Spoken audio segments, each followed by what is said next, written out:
Rien, donc là vous le voyez, hein, rien, pareil pour les médecins américains, c'est à 51% le remède le plus efficace dans le traitement du Covid-19. Rien. Donc hydroxychloroquine, meilleur remède au Covid-19 selon les médecins. C'est une étude que l'un d'entre vous m'a soumise. Enfin, c'est pas une étude, c'est un sondage pour être plus exact, qu'on va analyser tous ensemble. Les médecins répondraient oui à 37%. Et là, je vous connais, hein, la plupart d'entre vous se frottent les mains en disant enfin, les sceptiques vont enfin fermer leur gueule. 37%, Oui, c'est pas. mais non. Et du coup, observons le détail. Est-ce que toi, t'es au courant de ce truc-là déjà, Dioclo Je suis plus au courant de ce qu'il dit sur l'étranger, etc. Parce qu'il y a plein de gens là enfin, j'ai vu Gentil Porcelet qui a dit à l'étranger, les pays étrangers utilisent, il y a moins de morts, et puis j'ai vu les résultats qui sont sortis surtout par rapport à ça, donc. Mais vas-y, je te laisse continuer. Déjà, évidemment, la première question qu'on peut se poser, c'est qui sont ces médecins? Leur avis est-il pertinent en termes de virologie ou d'épidémiologie?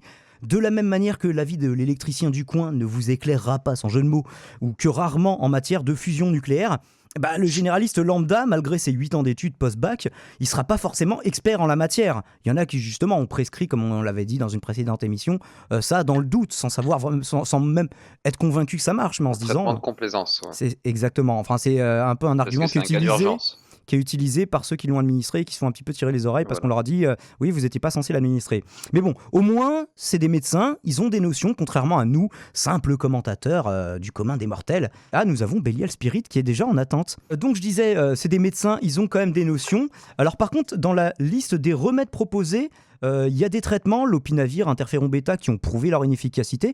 Et l'hydroxychloroquine, qui elle, nuance, n'a pas prouvé son efficacité grâce à des études, et encore c'est pour lui laisser le bénéfice du doute, hein. Certains pays ont conclu à sa nocivité et on va revenir sur une deuxième étude après, donc dans la balance risque-bénéfice, même eux sont pas trop sûrs. Donc on a aussi des traitements plus fantaisistes, le zinc, la vitamine D ou le paracétamol. Dans la liste proposée, donc on voit hydroxychloroquine, azithromycine, rien, paracétamol, donc les anti-HIV, l'opinavir, ritonavir, médicaments contre la toux, là justement, compassionate use of experimental drugs, le remdesivir, les médicaments contre le flou, la grippe.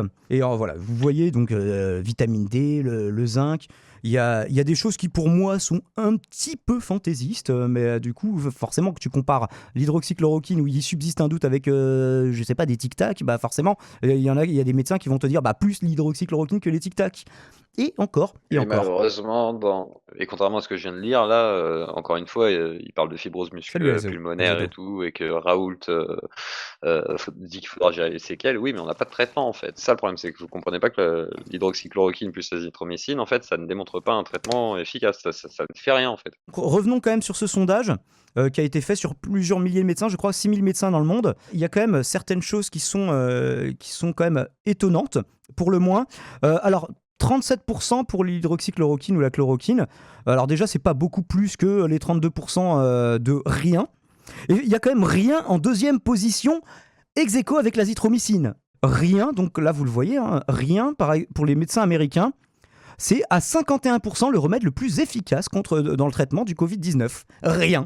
Comme j'aime bien souvent le rappeler, on peut tout faire dire aux chiffres, hein, même la vérité. Encore une fois, on vous sort une étude en vous disant la majorité des médecins prescrivent l'hydroxychloroquine, ils pensent que c'est le truc le plus efficace. Quand vous rentrez dans le détail, c'est pas aussi évident. Pour l'instant, c'est le constat qui a l'air d'être le cas, quoi. C'est qu'il n'y a pas de traitement. C'est pour ça que Et que l'hydroxychloroquine arrive malheureusement. première globalement. C'est parce qu'il n'y a aucun traitement Bah oui, efficace contre la maladie. voilà. Et donc les Je pense 5%, que le c'est en plus ça peut être la paracétamol est marge de aussi confiance. Ça efficace peut... que tout le spectre de médicaments qu'on a établi là. Ça peut être un C'est-à-dire que tu effet prends du placebo paracétamol. constaté. Ça peut. Enfin, non, parce que l'effet placebo, tu le constaterais aussi sur les autres, sur le paracétamol par exemple. Du coup, là, c'est plus En fait, là, vu une qu'il y marge a de un principe statistique. actif, on constate sûrement quelque chose, mais il n'y a pas plus d'effet que un placebo qui aura aussi à peu près ce genre Mm. de résultat, hein. Tu peux avoir du Ouais. 30% de résultat sans problème, quoi. Alors après, c'est vrai que vu que les gens croient plus en la chloroquine, et puis là, il n'y a pas de. Bah si, rien, du Exactement. coup. Puis c'est une référence en fait, c'est un symbole la chloroquine, ce que je disais l'autre Mm. fois, moi. Je pense que c'est devenu, c'est comme Raoul, quoi. C'est Donc devenu les gens y croient l'icône plus, du coup, ça et les gens fonctionne ont plus, besoin quoi. de. Méthode Coué. Ah Mais bah c'est la chloroquine. Non, Bélial. mais même sans ça, c'est les gens veulent que ça fonctionne. Après, ce qu'on peut noter aussi, c'est qu'actuellement, il y a plus de pays qui sont en train d'arrêter l'hydroxychloroquine et l'azithromycine en plus.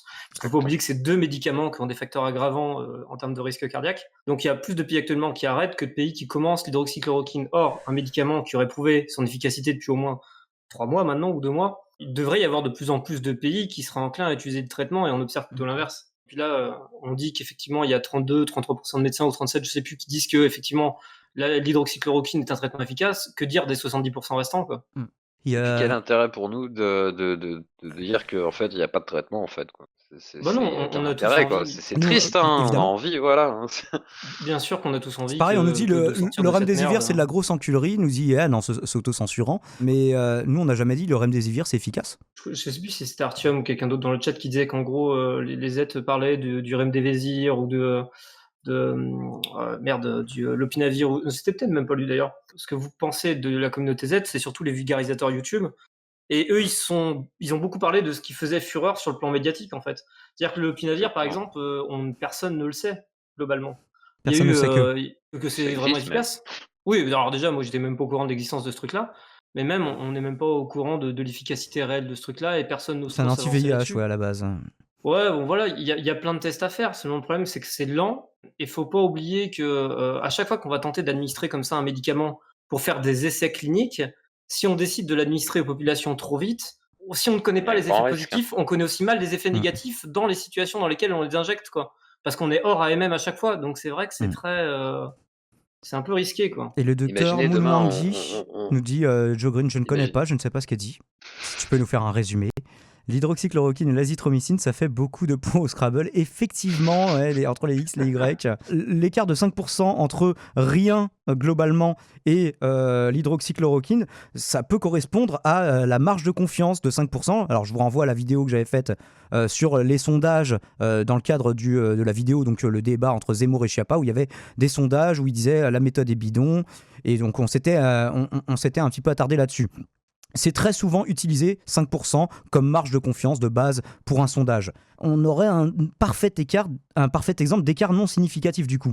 Et les médecins qui, comme on disait, prescrivent cette molécule, souvent le font dans le doute. Donc, comme d'habitude, c'est un sondage finalement qui convaincra que les convaincus et qui laissera de marbre les sceptiques. En tout cas, moi, c'est mon cas. Je ne sais pas pour vous, messieurs. On en revient toujours au même problème, c'est-à-dire si on veut, entre grosses parenthèses, prouver que l'hydroxychloroquine et l'azithromycine, alors même les deux protocoles en même temps ou même séparément, si on veut prouver que ça marche, on est obligé de faire du cherry picking, on est obligé d'aller chercher des sondages, des témoignages de politiques comme Christian Estrosi qui avait ramené sa presse sur le sujet. Cherry picking, c'est quand tu prends que les études qui vont dans ton sens et que tu fais comme si les autres n'existaient pas, ou globalement tu dis c'est de la merde les autres études en masse. On cherche pas à démontrer que ça peut être faux aussi. C'est ça, parce qu'en fait, faut que les gens, je sais pas si les gens connaissent un peu le principe, mais en gros, quand vous faites par exemple, je sais pas moi, 1000 études sur un sujet, vous allez forcément avoir quelques études positives à cause d'erreurs statistiques, à cause de biais, à cause de problèmes de méthodologie.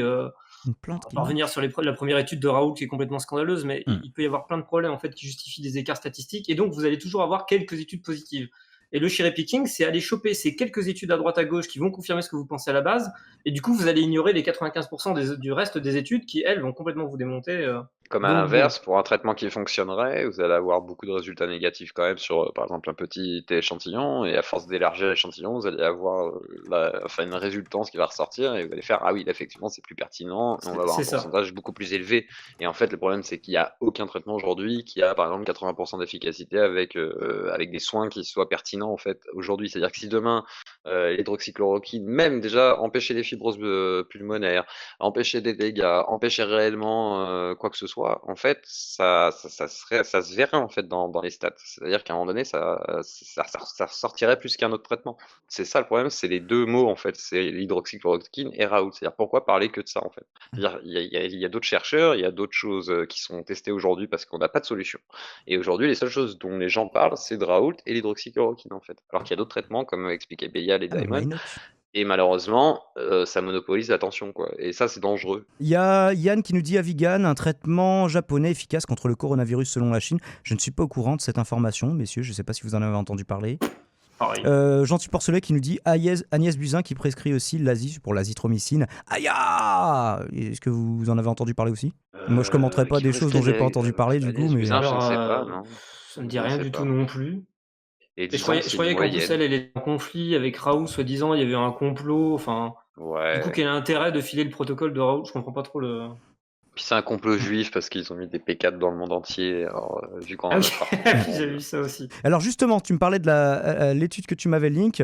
On va continuer à faire un petit peu de stats, du coup, si ça ne vous dérange pas, tous ensemble. Alors c'est un pré-proof. Est-ce qu'on peut résumer ce que c'est qu'un pré-proof? Alors contrairement à un pré-print qui n'a pas eu de revue par les pairs, le pré-proof a déjà une revue par les pairs, mais n'est pas une version définitive de l'article. Donc il peut y avoir de la documentation qui est rajoutée, de la mise en forme, etc.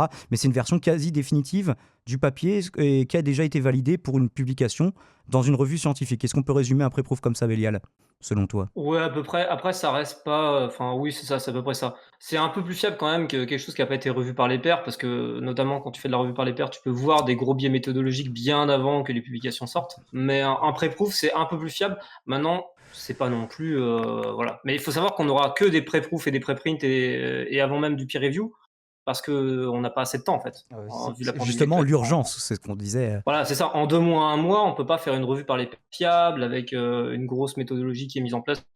On n'aura pas de méta-analyse sur le coronavirus avant un bon moment, hein, par exemple. Hein.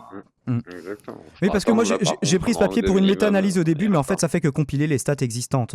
Oui, Ce qui est non, déjà, ce qui est déjà voilà. pas mal. Quantum Game, Raoult, c'est pas parce qu'il est repris par les milieux de droite, c'est qu'il est repris aussi par des milieux de gauche. Hein. C'est juste que Ah le oui, mais problème, regarde, c'est que le mec se dit c'est pas je du tout suis ça le le seul problème, Geoffrey. virologue et je suis le premier. Regarde, Et il est là le je vais te problème. prendre un exemple. Et Michel Onfray, moi j'aime beaucoup Michel Onfray, prend fait Ecos voilà. pour le traitement de Raoult, et il propose même de faire une liste politique avec Raoult dessus. C'est Ouais, pas mais le problème maintenant, de les droite ou droitards gauche là, pensent les gars. Hein. que. Si, parce que les droitards croient qu'il est droitard maintenant, on ferait. J'ai lu le truc, je vais vous faire un résumé de ce qui m'a semblé pertinent. Donc déjà, le but de cette analyse, c'était d'étudier les effets secondaires, notamment cardiaques, de l'hydroxychloroquine, de l'azithromycine, mais pas seulement. Il y avait aussi le lopinavir, le ritonavir dans le traitement du Covid-19. Alors, il faut savoir qu'ils ont exclu de cette analyse les patients qui souffraient déjà de syndrome cardiaque avant la prise du médicament, évidemment, sinon c'est moins significatif. L'étude conclut, c'est en page 3, à des incidents cardiaques liés à ce traitement estimé autour de 1%, donc entre 0,77% et 1,54%. Ben, ça, on l'a vu défiler tout à l'heure. La page 3, elle était ici, donc vous le voyez à l'écran en ce moment. Donc, their estimated incidence is, donc voilà, 0,77 à 1,54 de tous les patients qui ne prennent pas en compte, par exemple, le fait que ce soit sous-estimé dans les statistiques. Sur 31 cas d'effets secondaires indésirables entre le 27 mars et le 27 avril, la durée de l'étude, donc sur les 131 cas d'effets secondaires indésirables, 120 seraient, selon cette analyse, des problèmes cardiaques imputables au traitement du Covid-19, dont 110 cas... Non, c'est 103 sur les 120. Alors attends, j'ai pas fini Bélial. Il y a 120, excuse-moi. il y a 120 cas, c'est imputable au traitement du Covid-19, j'ai pas dit de l'hydroxychloroquine. Donc sur ces 120 cas, il y a 110 cas qui sont jugés sérieux par les personnes les ayant initialement constatés. Donc sur les 120 cas imputables au traitement, 103 étaient soignés à l'hydroxychloroquine et la moitié d'entre eux, c'est ça, c'est 103 dont tu faisais mention, et la moitié d'entre eux en association avec l'azithromycine. 17 seraient liés au lopinavir, 2 à la chloroquine. Donc vous avez voilà le détail. De toute façon, je vous ai donné le lien si vous voulez vous y référer. Si je fais une version courte de cette chronique, je rajouterai au montage et je rajouterai dans la description si j'y pense. Total, on a eu 8 morts, 8 arythmies ventriculaires, 90 anomalies dans le rythme cardiaque et d'autres symptômes. Hein, je vous laisse consulter le détail. Autre détail d'importance, cette analyse constate qu'entre 1985 et décembre 2019, il n'y a eu que 92 cas de problèmes cardiaques liés à l'hydroxychloroquine. Alors, je suis pas médecin, mais on pourrait en conclure que si l'hydroxychloroquine n'est pas dangereuse en soi, elle présente une contre-indication sérieuse en cas de Covid-19. C'est la raison pour laquelle le consensus scientifique, là, vous savez, Pétain, tout ça, s'opposait à ceux qui voulaient, s'opposait à ceux qui voulaient prescrire ce traitement dans le doute. Parce que nous n'avions pas à l'époque et nous n'avons toujours pas de preuve que ce traitement est efficace pour cette maladie. L'hydroxychloroquine, c'est efficace pour d'autres maladies. Et 2, primum non nocere, comme dirait l'autre. Et on se méfiait, semble-t-il, à raison de la possible nocivité de cette molécule dans le cas de cette maladie. La priorité de ne pas nuire. Donc la question, c'est est-ce que là, on aboutit à un traitement presque aussi dangereux que la maladie qu'il prétend traiter? Parce que le Covid-19, il tue pas 50% des gens non plus, tu vois. Donc, du coup, prescrire un truc dangereux à un médicament, à une maladie qui ne tue pas beaucoup de gens. Le problème, c'est que c'est pas un traitement, quoi. Quand je vous lis dans le chat, en fait, un traitement, c'est censé pas éradiquer le problème, mais quand même, en grande majorité, lui casser la gueule, quoi. Vous voyez ce que je veux dire? Et là, à l'heure d'aujourd'hui, en fait, c'est pas ce qui est démontré. Là, les gens qui survivent du Covid, enfin, les gens ne survivent pas du Covid, ils tombent malades en fait. Vous tombez malade comme avec plein de virus. Arrêtez d'être con. Là, je sais pas qui a mis la rage, je sais pas quoi.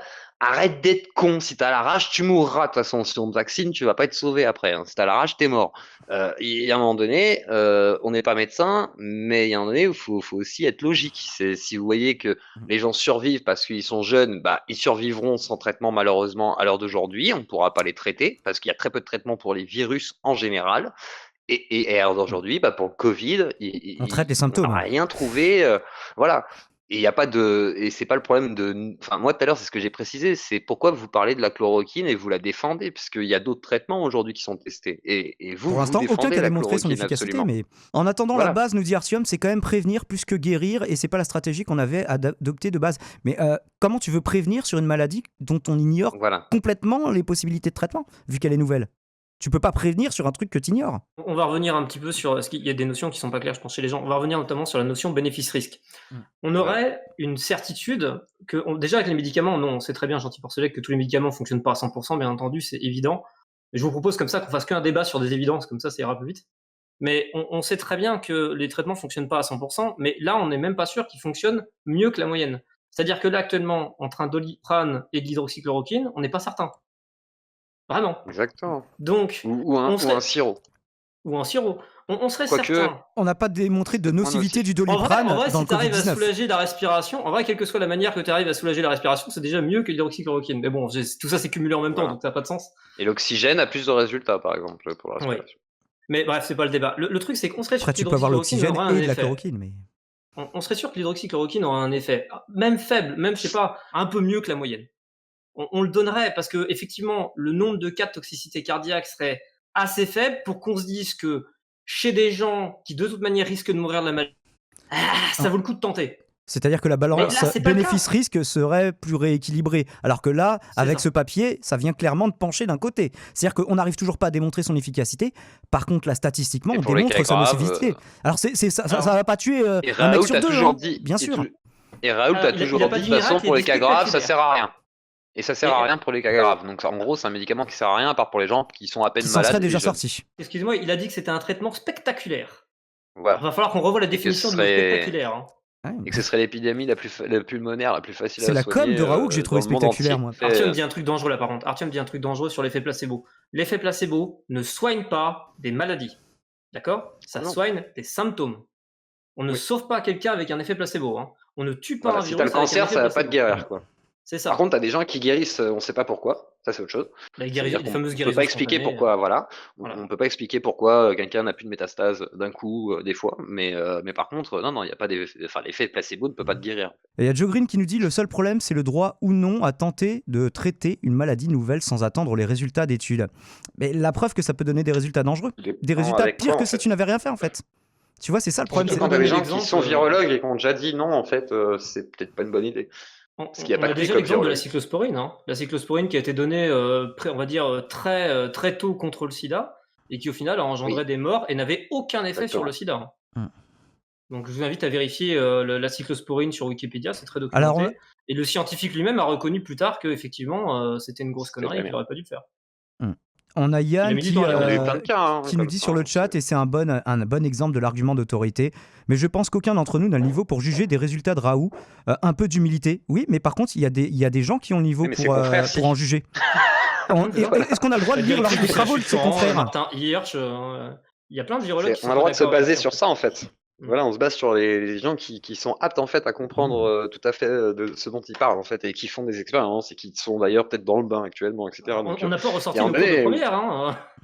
je veux dire, on donne pas que notre avis en fait. C'est-à-dire que mon avis à moi, il compte très peu en soit. Hein. Après, Moi, comme je vous ai m'intéresse, dit, c'est de vu base, que- mon avis sans m'être intéressé au sujet, c'est on a un truc de solide, et puis Raoult, c'est un expert incontestable. Moi, en fait, votre Exactement. raisonnement, c'était ma Pareil, hein, première mais réaction. c'est comme hein. vous. Hein. C'est à force de me On a tous renseigner sur le réagi pareil, sujet, je tu vois. pense. Flashseed, je sais pas s'il avait une réaction par rapport à ce sujet en particulier. Salut Flashseed. Et coupe le retour de ton live. Damon, faites des dons à Damon. Je suis content d'être là ce soir. Et l'hydroxychloroquine causerait, selon cette analyse, autour de 1% d'incidents cardiaques. Mais c'est qui dit ça? Tu peux Alors citer oui, un c'est peu vrai, tes sources? alors je vous ai montré l'étude, mais c'est vrai que je vous ai pas précisé qui c'était. Alors Ah, attendez, je l'ai précise marqué. un C'est peu un les... chercheur français, je C'est crois. non, c'est pas un chercheur français tout seul. C'est le Centre régional de pharmacovigilance de Nice qui a été mandaté par la NSM. Voilà, Non, précisément. mais du coup, C'est David Estrosi en plus. vu que je connais pas vraiment le virus en lui-même, le coronavirus, machin, je sais pas trop vraiment ce que c'est, à part ce qu'on voit à la télé. Et la chloroquine, tu vois, je suis pas médecin, je m'y connais pas en particules. Du coup, T'as c'est pas vrai d'opinion du coup? que j'ai une opinion quand même, c'est que quand même le gouvernement, il fait mal son travail, Ah bah quoi, ça, comme c'est un autre d'habitude. sujet, oui. Il y a Mais consensus sur cette question, je crois. je sais pas quoi. Prendre un médicament que je connais pas les particules ni les molécules ou les trucs de, je sais pas les effets secondaires. Voilà, c'est Bah, plus je trouve ça que cette quoi. position Alors, d'humilité tu t'honore. confiance. Sur le coronavirus, c'est les gens qui fument. Est-ce qu'ils sont plus protégés que ceux qui fument pas? Ah, les Alors, services Intéressant. là-bas. Ça, c'est intéressant comme question. Mais En fait, alors, quoi. ce Le que- truc, c'est qu'on d'après a ce que j'ai tellement compris, de les stats, traces sur les Gilles. poumons que le virus il glisse ou c'est Alors ça, quoi? on n'a pas C'est quoi d'explication là-dessus. Ce qu'on a constaté, c'est qu'effectivement, quand les fumeurs étaient atteints, c'était plus grave, mais ils sont moins souvent atteints, Voilà. statistiquement. Donc il y en a qui se Du demandent coup, si la nicotine pourrait tirer avoir un effet 5 ou autre chose. et On ne sait 5 pas. ou 6 joints par jour, en fait. Il y a plein de théories. Alors là, c'est pareil, j'ai pas de vraies sources Ça à vous peut ne donner pas parce avoir que de je suis pas bien rapport. renseigné. Mais en gros, après, la corrélation, elle se retrouve dans plusieurs pays, en fait. Donc c'est ça qui nous gêne un petit peu, c'est-à-dire qu'à travers plusieurs recherches dans plusieurs pays, on rejoint ce truc-là. Et Donc en corrélation ne vaut fait, pas pense vraiment qu'il y a causalité un truc, toujours, ouais. encore une fois. Ouais. c'est ça, c'est ça. Sauf que celle-ci, elle est quand même gênante parce que c'est assez évident. Donc en fait, il y a plusieurs théories. Ils disent que ça pourrait défoncer. Parce qu'en fait, le virus se loge, je crois, dans certains récepteurs. Et en C'est ça. gros, l'idée, ça serait que que la cigarette dégommerait certains récepteurs et le Parce virus. que c'est déjà dedans en fait. Voilà. Voilà, et le virus nous estimerait pas propice à son développement ou un truc dans le genre. Et Ça, c'est c'est des même pas la peine théories. d'essayer de balancer. Voilà, c'est même pas la peine d'essayer de balancer une vérité là-dessus dans le chat. Personne n'y sait rien. Ça Mais surprend ça veut tout pas le dire qu'il faut monde. fumer. Hein. Ah oui, non. Parce que Sinon, sinon vous allez crever en fait. Hein. Moi je suis De toute fumeur, manière, la mais clope- en SWAT, ça tue plus de monde que, voilà, que le Voilà. Covid. Avec ou sans virus, Par la an. clope tue plus de gens à l'année que le virus. Hein, donc la question est pliée. N'inquiétez pas quoi.